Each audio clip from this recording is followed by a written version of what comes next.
ایک دفعہ ایک ملک پر پڑوسی ملک نے حملہ کر دیا۔ حملہ کرنے والا ملک بڑا تھا اور اس کی فوج بھی بہت بڑی تھی، اس لیے چھوٹا ملک ہار گیا۔ ہارنے والے ملک کے بادشاہ کا خاندان جان بچا کر بھاگا اور رستے میں ایک شہزادی بچھڑ گئی۔ ناز و نام میں پلی شہزادی نے کب ایسی مشکلات دیکھی تھیں۔ وہ بہت روئی اور پریشان ہوئی اور روتے روتے ایک درخت کے کنارے بیٹھ گئی اور اپنی قسمت کو کوسنے لگی۔ کچھ دیر کے بعد وہاں سے ایک نان بائی کا گزر ہوا جو اپنے تندور کے لیے آٹا پسوا کر لا رہا تھا۔ ایک خوبصورت لڑکی کو درخت کے کنارے روتا دیکھ کر رک گیا اور اس کے پاس گیا اور اسے پوچھا کہ کیا پریشانی ہے۔ لڑکی نے اسے بتایا کہ وہ اپنے خاندان سے بچھڑ گئی ہے۔ نان بھائی نے اسے کہا کہ ایسے جنگل بیابان میں اکیلے بیٹھنا ٹھیک نہیں، وہ اس کے ساتھ چلے اور وہ اس کے خاندان والوں کو تلاش کرنے میں اس کی مدد کرے گا۔ نان بھائی کو یہ نہیں پتا تھا کہ وہ ایک شہزادی ہے، اور شہزادی نے بھی اس ڈر سے اسے یہ نہ بتایا کہ کہیں وہ دشمن کو نہ بتا دے۔ شہزادی کے پاس کوئی اور چارہ نہ تھا اور وہ اس نان بھائی کے ساتھ چل پڑی۔ شام میں وہ نان بھائی اپنے گاؤں پہنچا اور شہزادی کو سیدھا اپنے گھر لے گیا، جہاں وہ اور اس کی بوڑھی ماں رہتی تھی۔ ماں اس لڑکی کو دیکھ کر پریشان ہو گئی اور اپنے بیٹے سے پوچھا، تو لڑکے نے اپنی ماں کو ساری داستان سنا دی اور خود لڑکی کو چھوڑ کر اپنے تندور کی جانب چل پڑا۔ گو کہ شہزادی کے کپڑے معمولی اور حلیہ خراب تھا، مگر اس کی حالت نہ بدلی تھی۔ جب لڑکی کے حواس بحال ہوئے تو اس نے لڑکے کی ماں کو حکم دیا کہ اس کے لیے پانی گرم کیا جائے، وہ غسل کرنا چاہتی ہے۔ اس بوڑھی عورت نے لڑکی کو پانی گرم کر کے دیا اور لڑکی کے لیے کھانا بنایا۔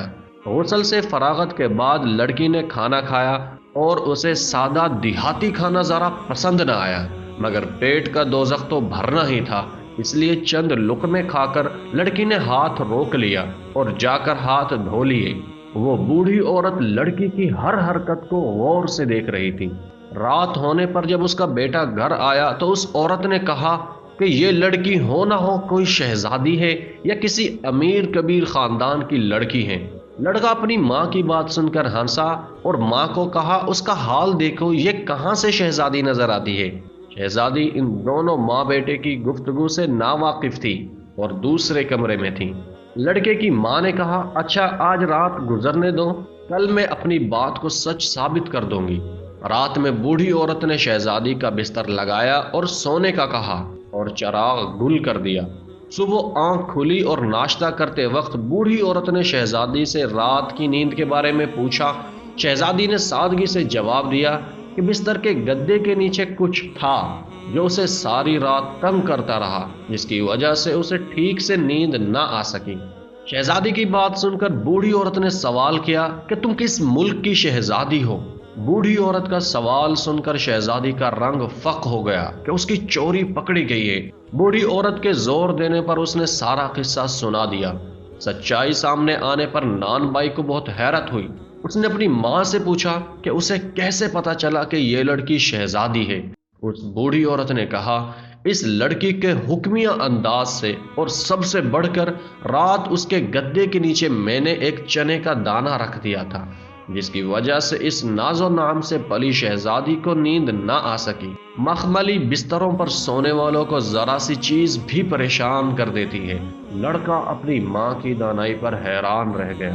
دوستو، یہ تھی آج کی کہانی۔ اگر آپ کو پسند آئی ہے تو اس ویڈیو کو لائک اور چینل کو سبسکرائب ضرور کر دینا، اور ایسے ہی انٹرٹینمنٹ اور انفارمیشن سے بھری ویڈیوز دیکھنے کے لیے ہمارے ساتھ جڑے رہیے گا۔ شکریہ۔